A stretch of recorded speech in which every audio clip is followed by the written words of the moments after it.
Tu sitio está en la cocina. No metas las narices en mis asuntos. Eso fue lo que le dijo su marido antes de irse a un restaurante con su amante. Él pensaba que ella se quedaría en casa esperándolo con la cena hecha, pero ella le tenía preparada la sorpresa de su vida. Al entrar al restaurante, él palideció de terror. Elena se sabía de memoria cada cifra de los informes de su marido Carlos, y eso que ella solo trabajaba como recepcionista en una gran clínica privada. Pasaba horas después de sus turnos de 12 horas cuadrando los gastos y los ingresos de él. Preparaba presentaciones para los inversores. Calculaba los márgenes de los contratos que él llamaba sus negocios brillantes. Ella no era solo su mujer. Era su oficina en la sombra, un apoyo invisible que no cobraba ni un céntimo. Ella creía ciegamente en el mito de su increíble talento para los negocios. En ese éxito que, según creía ingenuamente pronto, los sacaría de pobres. Cada vez que él conseguía un ascenso o cerraba el trato del siglo, ella sentía un orgullo inmenso.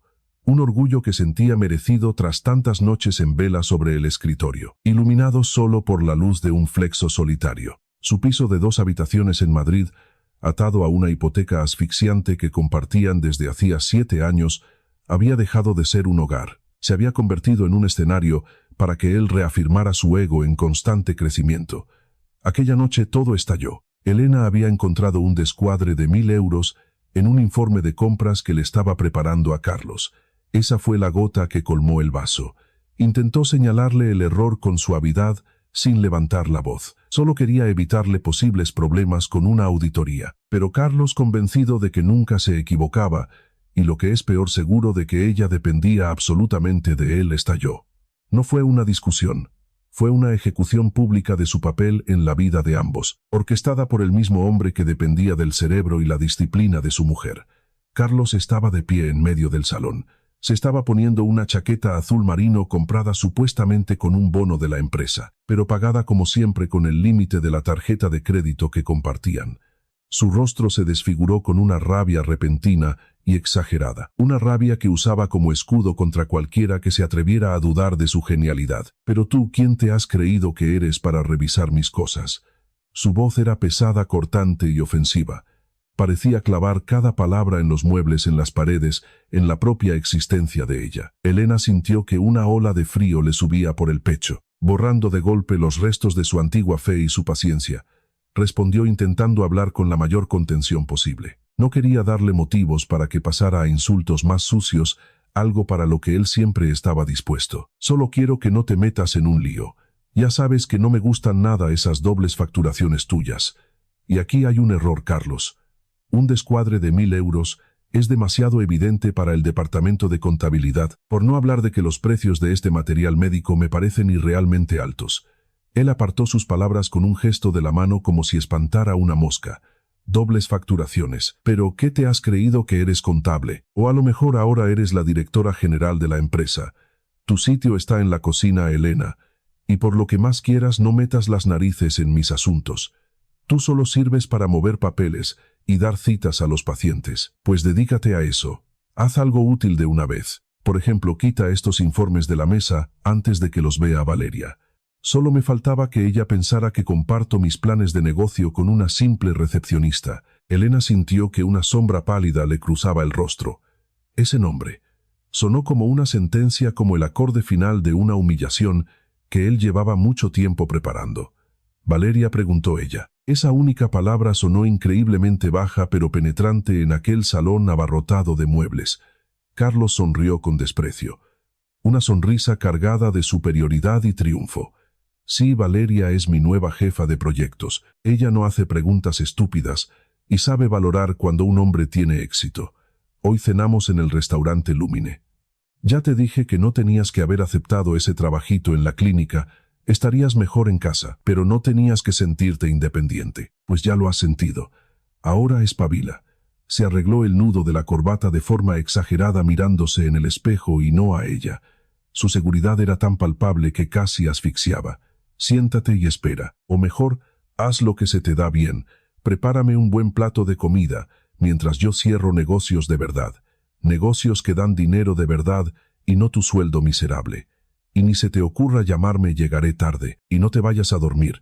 Tienes que recibirme cuando llegue. ¿Te queda claro?» Carlos dio un portazo con tanta fuerza que los vasos de la estantería del pasillo temblaron. Dejó a Elena sumida en un silencio absoluto y denso. Él se fue completamente seguro de que su mujer, acorralada por la hipoteca y por el sueldo de él, se sentaría obediente en la cocina, que esperaría su regreso lista para recibir la siguiente ración de insultos. Estaba convencido de que la dependencia económica de ella era su cadena.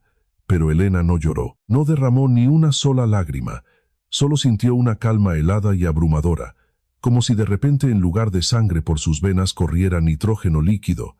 No era dolor, era una claridad absoluta casi quirúrgica con la que vio de golpe toda la vida de él, toda la vida que compartían. Un castillo de naipes construido sobre el trabajo invisible de ella y sobre las mentiras descaradas y frágiles de él. Él mismo acababa de darle permiso para no meterse en sus asuntos. Pero en ese momento a ella no le importaban los asuntos de él. Le importaba la justicia. Una justicia fría y despiadada que a su juicio él se había ganado a pulso. Se acercó al escritorio donde hasta hacía un minuto reposaban los malditos informes con los precios inflados. Sus ojos no repasaron los números. Ya se los sabía de memoria. Conocía toda la trama en la que por obra y gracia de su marido se había convertido en cómplice involuntaria. Sabía que detrás de esa supuesta genialidad para los negocios había un fraude sistemático y cínico. Llevaba años casi desde que empezó a tener éxito vendiendo a los clientes de las clínicas material médico asiático falsificado. Lo compraba 10 y a veces hasta 20 veces más barato que su valor real. Pero en los documentos que ella le ayudaba a preparar con tanto esmero, los pasaba como productos europeos originales, con un precio inflado hasta las nubes. Esa diferencia, una diferencia enorme y monstruosa, era lo que le permitía comprarse trajes caros y cenar en restaurantes de lujo. Compartía los beneficios con su proveedor de la empresa Suministros Levante y se lo metía en el bolsillo. Ese era su gran bono, su éxito, el negocio del que tanto presumía. Esa era la genialidad por la que exigía que le rindieran culto. Cogió el teléfono de él que por su habitual descuido había dejado cargando y lo encendió. Se sabía la contraseña. Era la fecha de nacimiento de ella. Se la dio hace tiempo para que pudiera revisarle la agenda. Encontró rápidamente lo que buscaba. No buscaba fotos de Valeria ni mensajes de texto. Buscaba algo mucho más importante. Elena cogió su propio teléfono. Sus dedos, que solían temblar un poco después de un día largo, estaban sorprendentemente firmes. En la lista de contactos buscó rápidamente a Alejandro, su primo hermano. Él trabajaba en el departamento de seguridad de la misma empresa donde Carlos se creía el rey indiscutible de las ventas. Alejandro era un hombre meticuloso de principios firmes y no toleraba ningún tipo de robo, especialmente si estaba relacionado con material médico. Pulsó el botón de llamada. «Hola Alejandro, soy Elena. Necesito tu ayuda. Es muy urgente». Su voz sonaba plana, sin rastro de histeria, sin las súplicas ni las lágrimas que él tal vez esperaba escuchar conociendo el carácter de su prima. No se quejó de su marido, no le habló de su traición, ni de la cena con la amante. Estaba denunciando un delito. Usaba un lenguaje seco y basado en los hechos, como si estuviera leyendo un informe. El asunto es sobre Carlos, del departamento de compras, fraude a gran escala. No solo está robando dinero, está poniendo en riesgo la reputación de la empresa y, lo que es más grave, la vida de los pacientes. Está suministrando material médico sin certificar, haciéndolo pasar por original. Al otro lado de la línea, en su despacho, Alejandro se enderezó de golpe al escuchar su tono tranquilo y sus palabras precisas. «Elena, ¿estás segura de esto? ¿Qué es exactamente? Dame datos, solo datos». «Completamente segura». «Alejandro, ve a tu archivo y revisa los contratos de los últimos 3 años. Busca los guantes esterilizados y los filtros para los respiradores. Son los productos que más se venden y los que más margen le dejan. Comprueba el proveedor. Tiene que ser Suministros Levante». Luego cruza el precio de compra que aparece en sus papeles con el precio real de mercado de ese proveedor. La diferencia es de 10 a 15 veces mayor. Hizo una breve pausa. Su mirada se posó en el maletín de trabajo de él, tirado en una esquina. Y lo más importante, revisa su caja fuerte personal en el despacho. Es un descuidado como siempre. Allí tiene que haber un lápiz de memoria. Lleva una etiqueta que dice reserva. Ahí está toda la contabilidad en negro. ¿A dónde iban las comisiones ilegales y los cálculos exactos de sus beneficios personales? Él jamás se imaginaría que yo sé que existe. Alejandro, que era un hombre de acción, acostumbrado a lidiar con histerias y denuncias anónimas, se quedó de piedra. La frialdad y la falta total de emociones de su prima lo dejaron descolocado. Hablaba con la precisión de una máquina haciendo cálculos. «Entendido, Elena. No te preocupes, me pongo con esto ahora mismo. Te doy mi palabra. Vamos a investigar a fondo. Espera mi llamada. Gracias, Alejandro.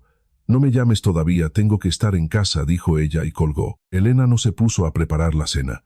Tampoco se cambió de ropa. Se sentó en el sillón del salón, el mismo del que hacía una hora había salido su marido rebosante de soberbia, y simplemente esperó mirando la oscuridad a través de la ventana. No esperaba a Carlos. Esperaba la justicia implacable que ella misma acababa de desatar sobre la vida perfecta que él había construido sobre arena. Elena permanecía inmóvil, con la espalda recta como un palo. Su tranquilidad daba miedo, era algo totalmente ajeno a la mujer emocional y a menudo ansiosa que había sido hasta esa misma noche.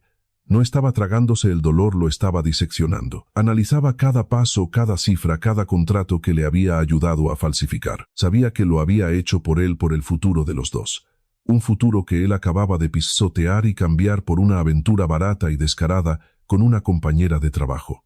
Por una cena en un restaurante de moda. Recordó como muchos años atrás, cuando se mudaron a este piso hipotecado, se prometió a sí misma que nunca sería como su madre. Una víctima sumisa y callada. Y había llegado el momento de demostrarlo. Cogió el ordenador portátil y de forma rápida y metódica, pero necesitaba pruebas documentales irrefutables para el divorcio que se avecinaba. Transferencias enormes a la cuenta de suministros Levante. Cantidades infladas y la devolución casi inmediata de una parte de ese dinero a la cuenta personal de Carlos. Una cuenta que en su arrogante estupidez ni siquiera se había molestado en abrir a nombre de un testaferro. Estaba demasiado seguro de su mujer ayudante. Creía que ella no tenía la inteligencia suficiente para ver la trama en su totalidad. Imprimió los extractos bancarios, los guardó cuidadosamente en una carpeta y los escondió en un estante lejos de la vista. Esto no era venganza, era defensa personal. La defensa de su nombre, de su reputación y de su derecho a la mitad del piso.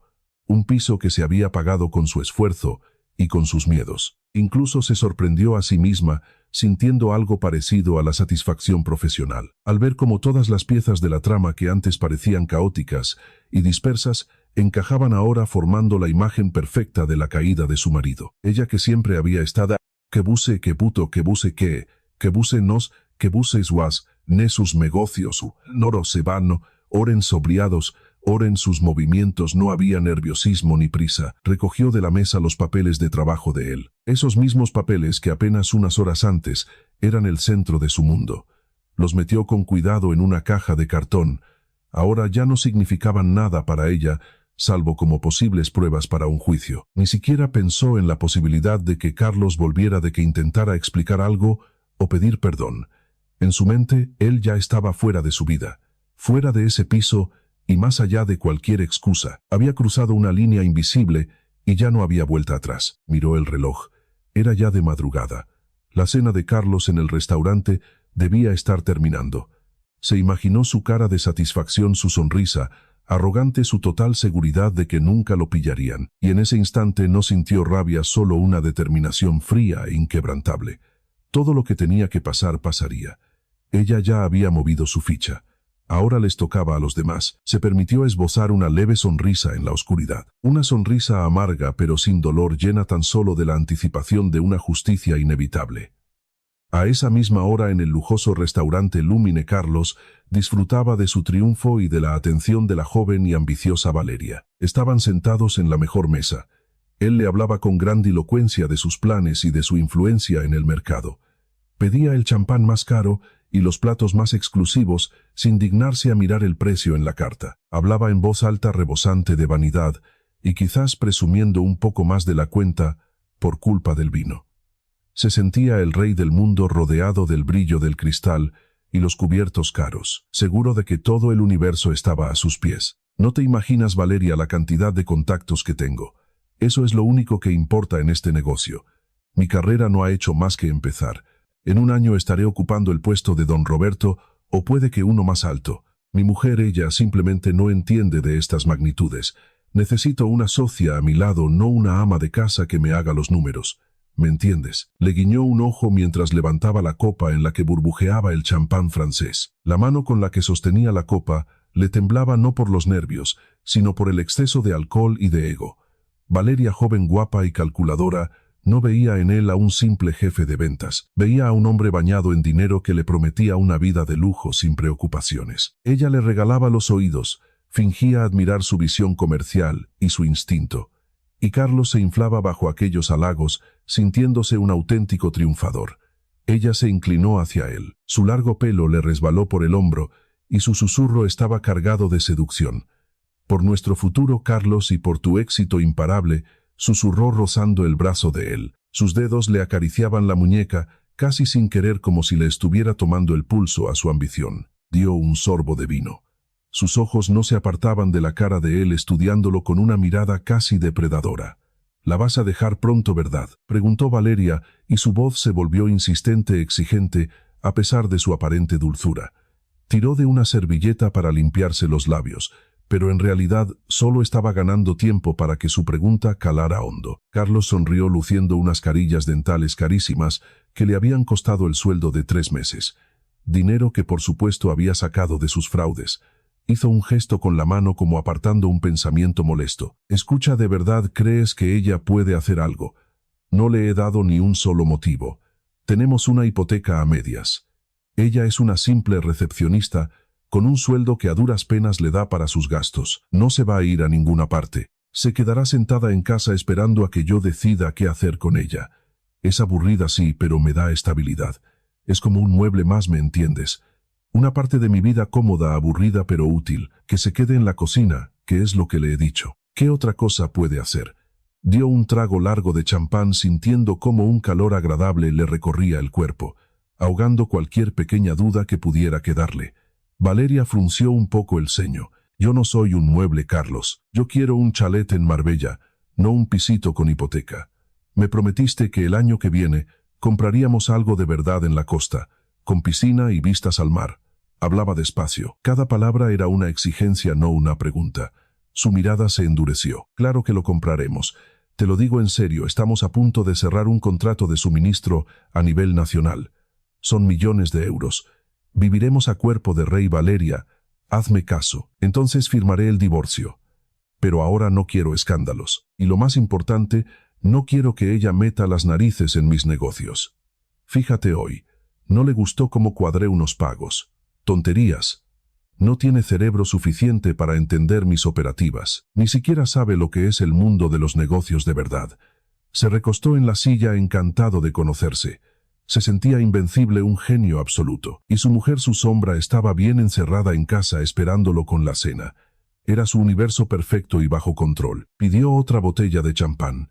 Brindó por su propia inteligencia brillante y empezó a contarle a Valeria su nueva estafa. Un plan aún más atrevido que pensaba ejecutar el próximo trimestre. Le brillaban los ojos por la ambición, y en su mente no había ni rastro de duda. Estaba convencido de que Elena era solo una pieza insignificante en su plan maestro, una pieza que podría descartar en el momento en que dejara de serle útil. Mientras tanto, en las oficinas vacías de la empresa, Alejandro no perdía el tiempo. En cuanto a los de seguridad, le confirmaron que Carlos había salido del edificio. Reunió a su equipo. Llamó a los 2 hombres más experimentados y de mayor confianza de su departamento. Sergio, un antiguo policía, conocido por no dejar pasar ni un detalle, y Andrés, un experto en delitos financieros. Ya estaban sentados en el despacho de Alejandro cuando él empezó a darles las instrucciones. La gravedad se reflejaba en las caras de los dos. Sabían que Alejandro no montaba un operativo así por nada. «Escuchadme bien». Alejandro hablaba bajo, pero cada palabra sonaba con una claridad absoluta. «Confidencialidad total. Trabajamos bajo la excusa de una auditoría sorpresa en el departamento de compras.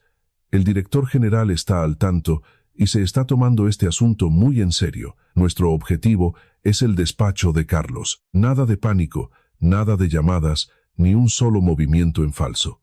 Nuestra misión es confirmar o descartar el fraude. Si lo confirmamos, llamamos a la Policía Nacional, y de ese despacho no sale nadie hasta que todo quede documentado». Sergio asintió con la cabeza. Su mirada estaba concentrada. «Entendido. Entramos, documentamos y buscamos. Sin testigos. Andrés añadió, los documentos financieros son nuestra prioridad, Alejandro. Movimientos bancarios, facturas, contratos con proveedores. Vamos a buscar las anomalías. Subieron a la planta donde estaba el despacho de Carlos.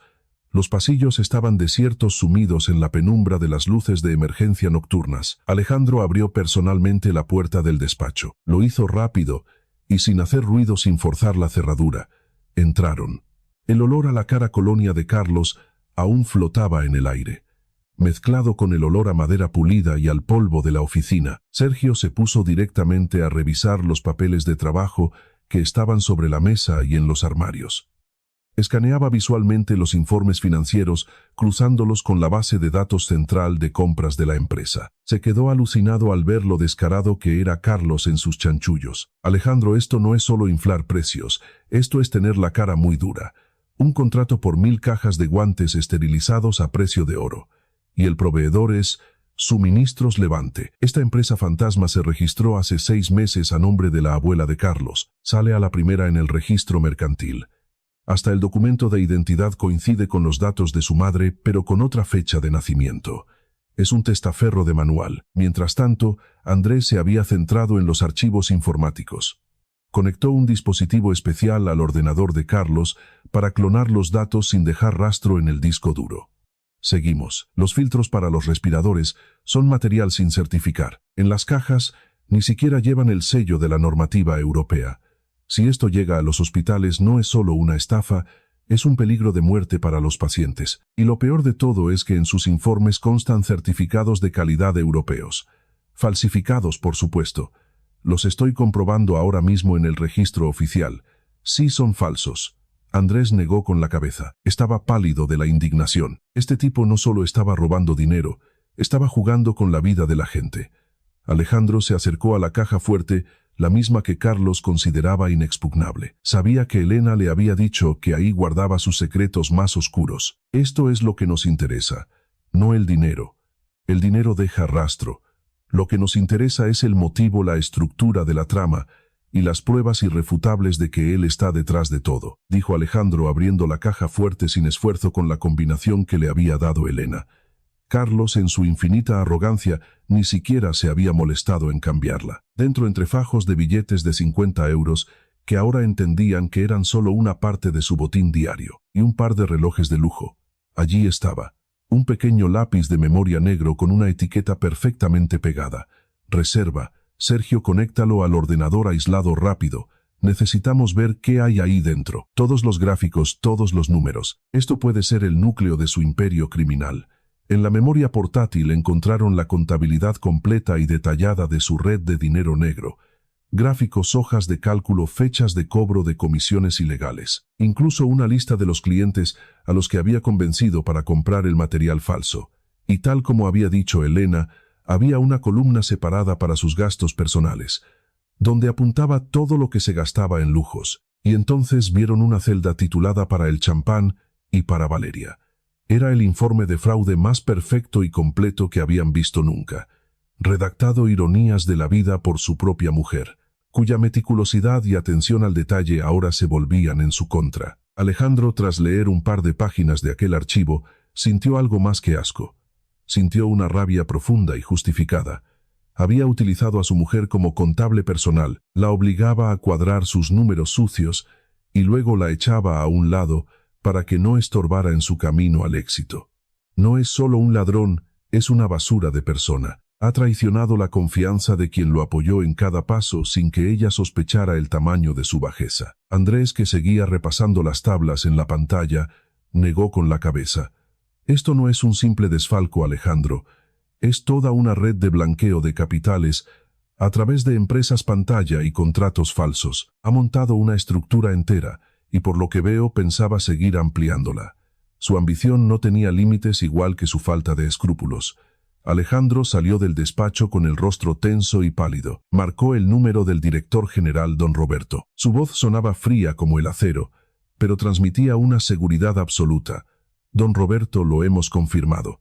Todo lo que nos dijeron es cierto. Y es aún peor, este individuo Ha puesto en peligro no solo nuestra reputación, sino la vida de los pacientes. Ha utilizado suministros Levante registrada a nombre de un testaferro. Tenemos en nuestro poder su contabilidad paralela. Esto no es para un despido, esto es un delito penal. Voy a llamar a la policía. El director general estaba furioso. Llamó inmediatamente a la policía, explicándoles la urgencia y la gravedad del asunto.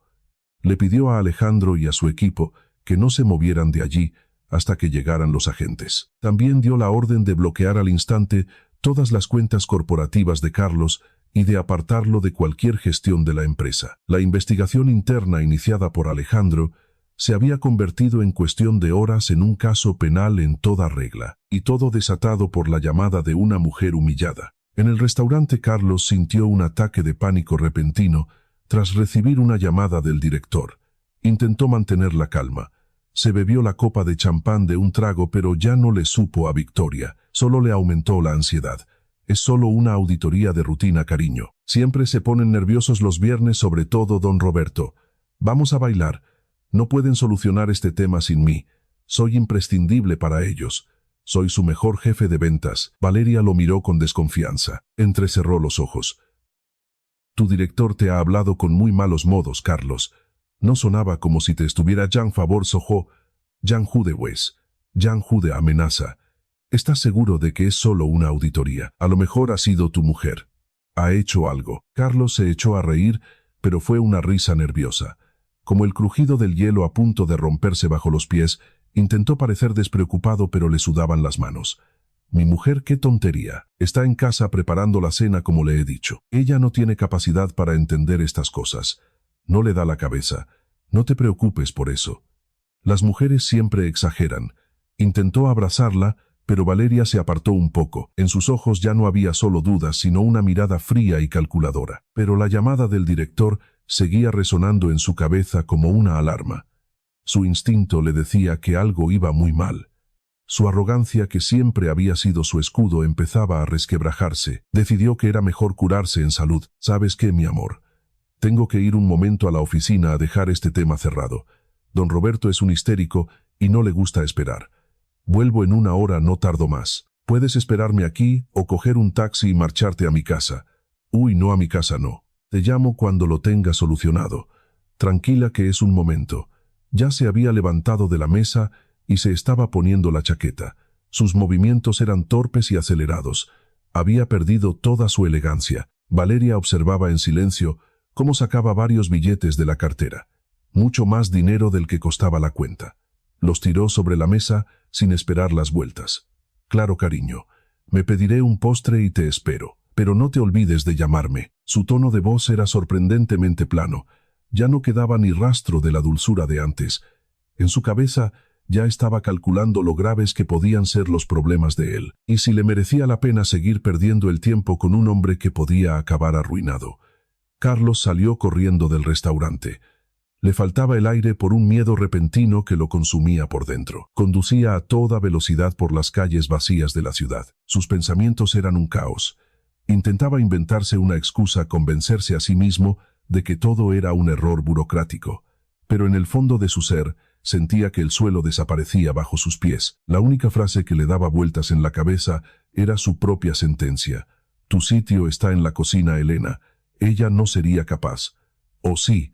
Ese pensamiento frío y punzante se le clavó en el cerebro. Entró derrapando en el aparcamiento del edificio de oficinas. La única luz encendida era la de su despacho. Una mancha amarilla solitaria en aquel inmenso edificio de cristal. Sintió que el corazón se le caía a los pies. Vio que la puerta estaba entreabierta, la empujó y se quedó paralizado en el umbral. Un frío polar le recorrió el cuerpo atravesando la tela de su carísimo traje. Dentro estaba el director don Roberto. Tenía la cara gris por la furia. Las arrugas de su frente parecían surcos profundos. A su lado, totalmente impasible, estaba Alejandro, el primo de Elena. Y lo que era infinitamente peor, 2 hombres muy serios vestidos de uniforme, agentes de la Unidad de Delitos Económicos. Tenían el rostro impenetrable como estatuas de piedra. Pasa, Carlos, entra. La voz del director era baja, pero tenía el filo del acero capaz de cortar el hormigón. Carlos tropezó al dar un paso, le temblaban las piernas. Miró a Alejandro, que le devolvió la mirada con total serenidad. sin burla pero sin una sola gota de compasión. En ese instante Carlos lo entendió todo. Elena fue la única palabra que logró articular con los labios secos. Sonó como el último suspiro de un mundo que se derrumba. Comprendió que no era una auditoría ni un error. Era la hora de pagar. Don Roberto tiró sobre la mesa una carpeta con papeles impresos que Carlos reconoció al instante. Eran los mismos informes que él obligaba a cuadrar a Elena. Lo hemos encontrado todo, Carlos. El material médico falso, el proveedor fantasma suministros Levante, el lápiz de memoria con tu contabilidad en negro. Eres un estafador y un ladrón. No solo nos has robado a nosotros, has puesto a toda la empresa al borde de un proceso penal. Esto no es ninguna broma. Es un agujero millonario que puede costarnos nuestra reputación y puede que hasta la licencia para operar. Alejandro, léele el informe. Alejandro dio un paso al frente. Su informe fue una lista seca y despiadada de hechos, fechas, cantidades y números de referencia. Ni siquiera miraba a Carlos. Su voz carecía de emoción, sonaba como la de un juez dictando sentencia. Sus propios registros, Carlos, demuestran que en los últimos 3 años ha desviado a través de suministros Levante más de €500,000. Sabía perfectamente que estaba entregando material sin certificar. Ha engañado a los clientes y nos ha engañado a nosotros. Y lo que es mucho más grave, ha engañado a personas que confiaban su vida a nuestros equipos médicos. Esta carpeta contiene todas las pruebas, incluyendo los correos con su proveedor, donde discuten cómo ocultar el cambiazo. Carlos intentó hablar. Su voz era un susurro ronco apenas audible. Esto es un error. Yo no sabía nada de los certificados. Es cosa del proveedor. Me ha tendido una trampa. Yo lo puedo explicar todo. Don Roberto dio un puñetazo en la mesa que hizo temblar todo lo que había encima. Tenía la cara roja de la rabia. No mientas. Tu mujer, a la que hoy has humillado públicamente y has dejado sola en casa, le entregó a Alejandro la información que nos ha llevado hasta tu trama. Ella lo sabía, Carlos. Lo sabía todo. Y ha preferido salvar el honor de esta empresa antes que salvarte el pellejo a ti. Ella era el cerebro de tus operaciones y tú te dedicabas a insultarla. Ella te hacía todos los informes y tú la llamabas ama de casa. Carlos se desplomó en una silla. Elena, su mujer callada y sumisa, no se había puesto a llorar, se había convertido en su verdugo. Darse cuenta de eso le dolió más que cualquier golpe físico. De repente se vio a sí mismo a través de los ojos de ella. Se vio como un ladronzuelo patético y miserable que se escondía detrás del trabajo de su mujer. Uno de los agentes, un hombre alto de mirada fría, puso sobre la mesa una orden de detención. Carlos, queda usted detenido como presunto autor de un delito de estafa a gran escala. Acompáñenos. Tiene derecho a guardar silencio. Cualquier cosa que diga podrá ser utilizada en su contra. Carlos intentó levantarse, pero las piernas no le respondían. Volvió a dejarse caer en la silla. Tenía la cara desencajada por el terror. Miró el lápiz de memoria con la etiqueta reserva que estaba sobre la mesa. Le pareció que el objeto se reía de él. Era su propia creación, su sentencia de muerte escrita con sus propias manos. Yo quiero hablar con mi abogado, logró decir con voz rasposa cuando se acercaron para ponerle las esposas. Su abogado ya le está esperando en comisaría, respondió el policía sin inmutarse. Lo sacaron del edificio agarrado por los brazos. La humillación fue total y pública a pesar de ser de noche. Lo vieron los guardias de seguridad. Lo vieron los empleados del turno de noche que se habían asomado al pasillo por el ruido y por la presencia policial.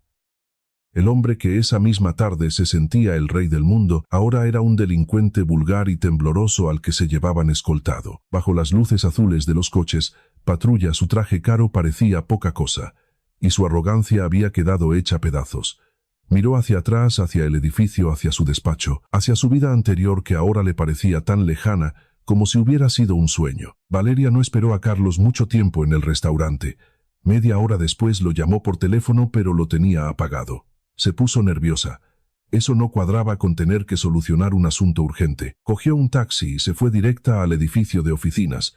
Vio los coches de policía con las luces encendidas en la puerta. Le dio un vuelco el corazón. Se escondió en la sombra, sacó el móvil y buscó rápidamente el nombre de él en las noticias locales. Titular de última hora. Directivo millonario, detenido por fraude con material médico. Debajo del titular había una foto de él sacada seguramente en alguna cena de empresa. En la foto salía con su típica sonrisa de superioridad. Miró el edificio donde trabajaba su hombre de éxito. Las luces de los coches patrulla se reflejaban en los cristales tiñendo la fachada de tonos azules y rojos. No es un hombre de éxito, es un ladrón, y va a ir a la cárcel, susurró, y en sus ojos no hubo ni una pizca de pena, solo un cálculo frío. Sus planes de comprar el chalet en Marbella, la vida de rica, todos los lujos que él le había prometido, todo se había esfumado en un segundo. Ella necesitaba un protector con dinero, no un futuro presidiario que la arrastrara con él al fondo. Bloqueó su número de teléfono al instante. Borró todas las fotos que tenían juntos en las redes sociales. ¿Para qué quería a un ladrón al que le esperaba un juicio y la cárcel? Ella buscaba el éxito, no la ruina social y económica. Paró un taxi y se fue a su casa. Tenía que pensar cómo encontrar a un hombre que de verdad tuviera dinero y que no estuviera metido en líos con la justicia. Ni siquiera se acordó de Elena. Para ella, Elena solo era una sombra gris en la vida de Carlos que no tenía el menor interés.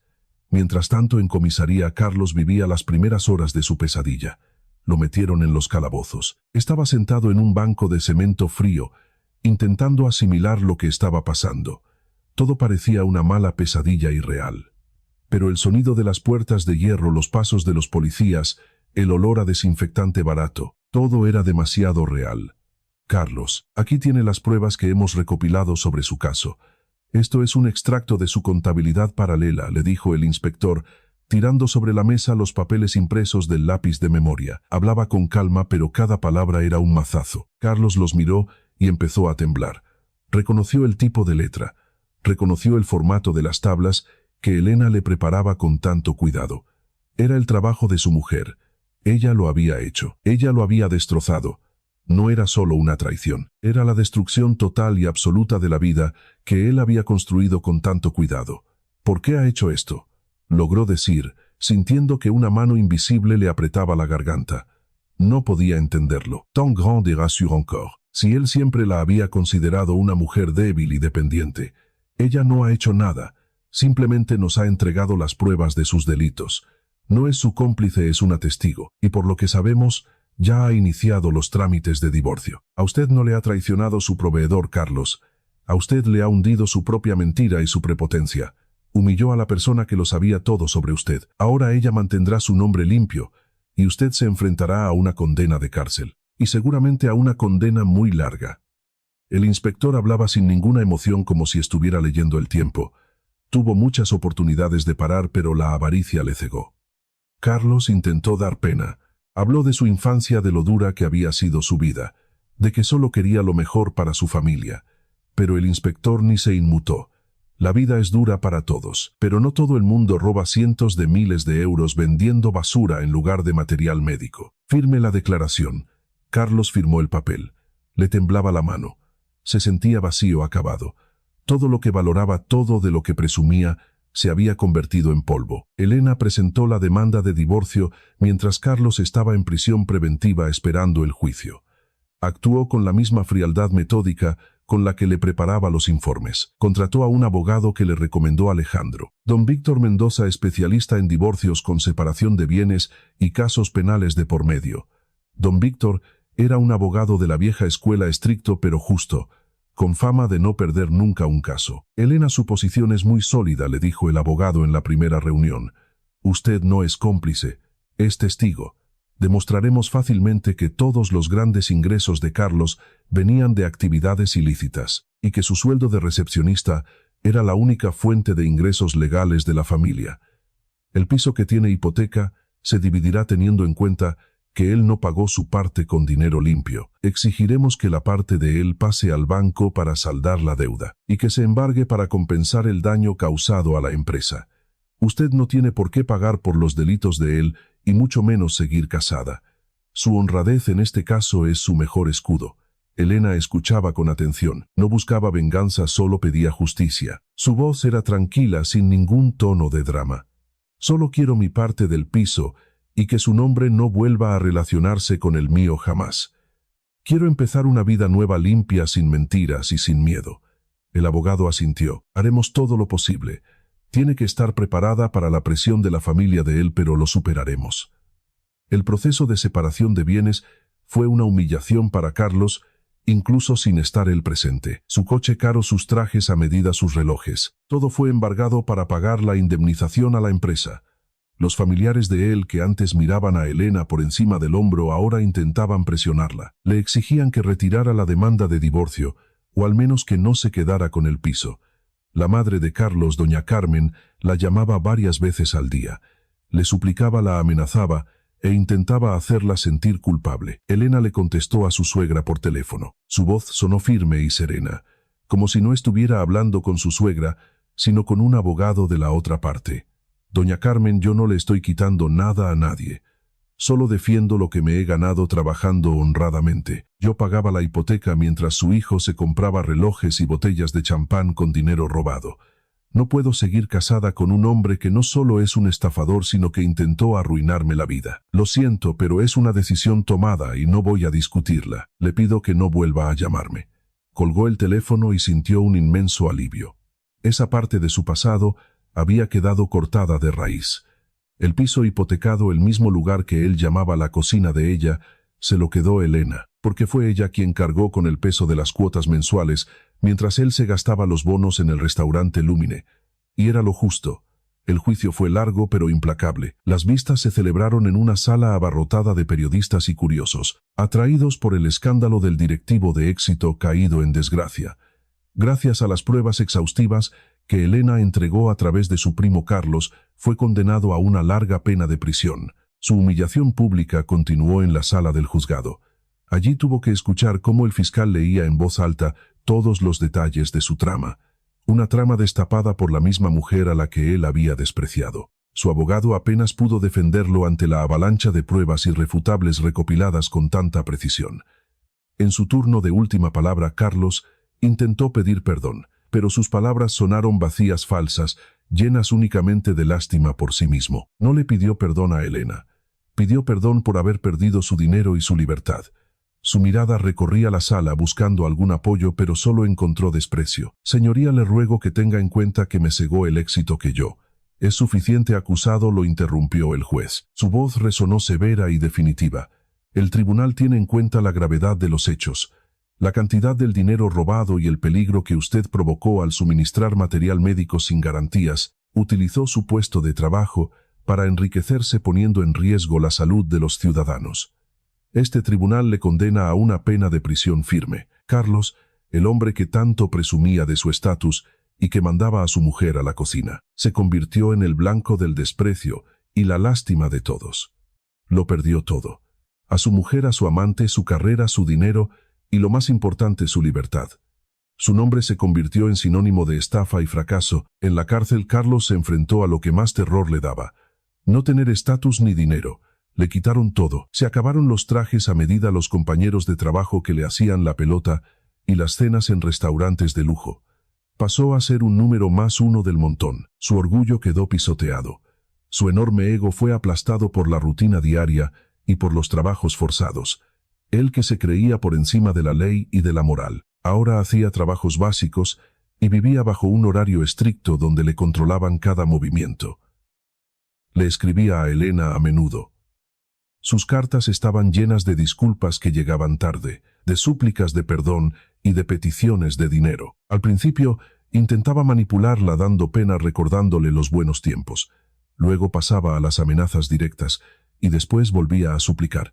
Elena, sé que me porté muy mal. Perdóname, fui un imbécil. Me he dado cuenta de todos mis errores. Espero que algún día puedas perdonarme. Lo estoy pasando muy mal aquí. Puedes mandarme algo de dinero o vender mis relojes viejos para que pueda. Esto es muy duro, Elena. Estoy enfermo. Pienso en ti todo el tiempo. Elena recibía las cartas pero nunca le contestó. Al principio leyó la primera y la segunda buscando al menos una pizca de sinceridad, pero solo vio egoísmo y puro interés. Después simplemente empezó a quemarlas sin terminar de leerlas. Las tiraba a la chimenea donde se convertían en cenizas igual que todas sus mentiras. Sabía que su arrepentimiento era falso. No nacía de la culpa sino de haber perdido su vida cómoda y su libertad. No se arrepentía de lo que había hecho sino de las consecuencias. Observaba la ruina de su exmarido desde la distancia con calma y sin alegrarse de su mal.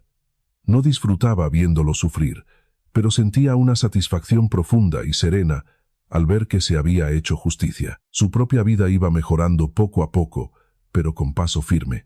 La ascendieron en la clínica donde se ganó el respeto de todos por su profesionalidad y su honradez. Nunca más volvió a cuadrarle las cuentas a nadie ni a ayudar a preparar informes. Empezó a cuidarse, a mirar por su salud.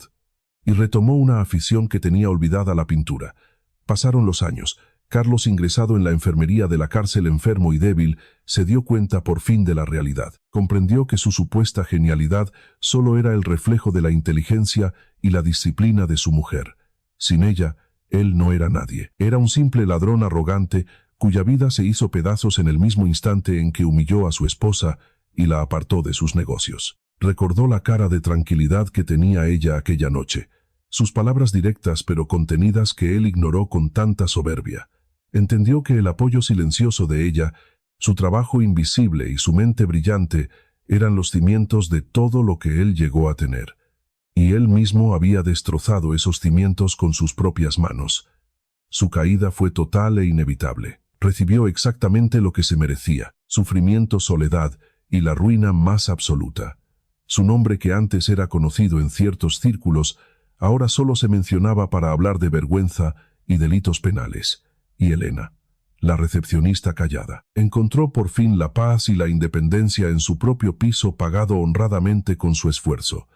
Vivía una vida tranquila pero libre, sabiendo que su verdad, guardada durante años, fue la peor condena para el hombre que creyó que ella solo servía para hacer la cena. Ahora era ella quien decidía cómo iba a ser su vida, y nadie más volvería a atreverse a decirle cuál era su sitio.